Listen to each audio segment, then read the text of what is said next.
So the question we're discussing is, what's the problem with so-called American Indian mascots? I'm Bonnie Brown, coordinator of the Native American Studies program at West Virginia University. I'm a non-native educator, but I care very much about people listening to the voices of Native people and coming to a much better understanding of our history, our culture, our current events, contemporary situations, and respecting and including the perspectives of people who've been marginalized for the last 500 years.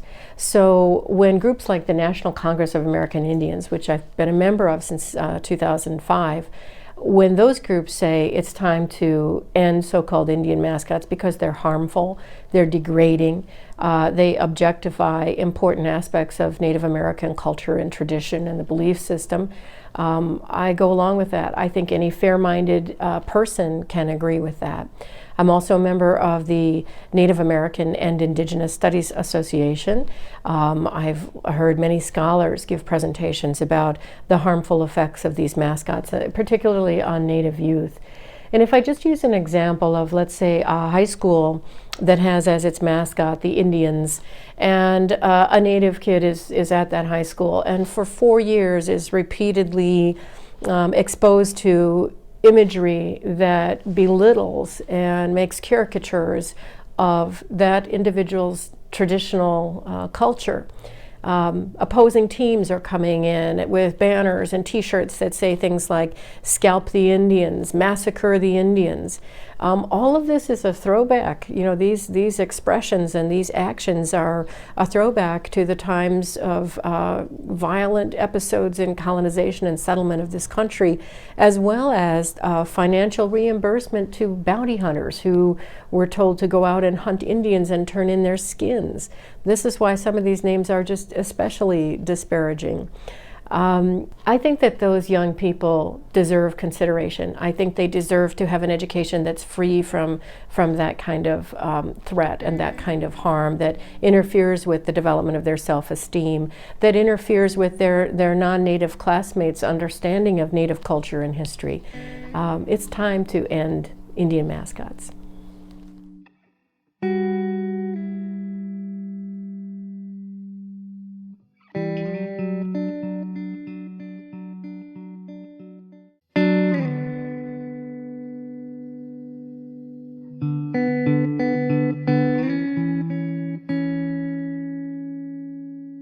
So for me, when I think about Native mascots, I think about what the rhetorical purpose is. Just like if I go into a writing class, I think, why is this piece of writing in existence? So when I think about that, what is the purpose? Well, for me, when I was in high school, we were the Sentinel Spartans. Spartan is strong, they're a warrior, they're conquerors, they're stoic, they're intelligent, they're strategists, they're all those things. And our cross-tribe rivals in Missoula, Montana were the Big Sky Eagles. The eagle, of course, representing America, again, strong and stoic. And we had the Hellgate Knights, again, strong, stoic, chivalrous, all those things that we think of when we think of a knight. So those are great things to think about. Those are great things to represent a body that wants to be a community, because you're standing behind those very classic what are the morals and classic values that we have in the United States. But when we start thinking about choosing a Native American mascot, that can also be very positive. But too often, these Native American mascots are actually based on stereotypes of what Native Americans should or could be. And when you start telling a story about a living body of people who are still alive to be able to tell their own stories, that's when you run into trouble, because it's not fair to tell a people what they should look like or what they could look like. I don't see any white mascot running around other than maybe the Irish, the Fighting Irish that exists, and that we are telling a white person what it means to be white.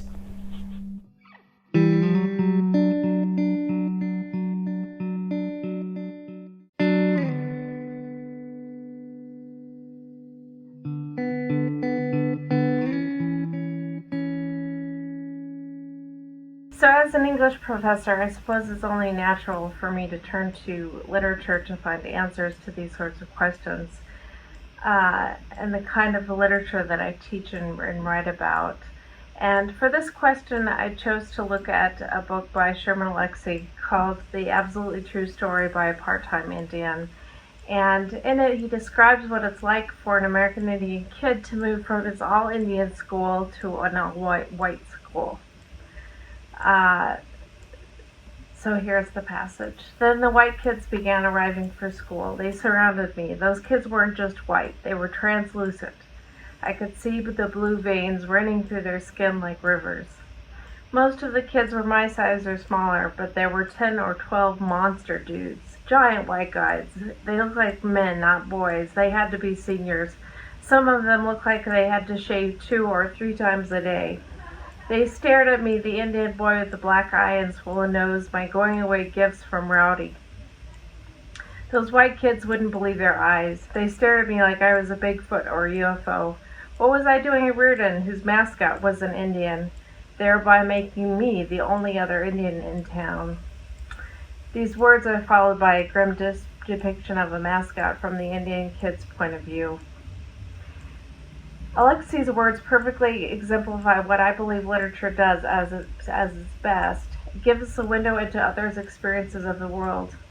And with that vision, we become more aware and hopefully more able to understand, or at least approach an understanding of others' experiences. Through this window, I believe, it is much harder to see mascots like this as honorable.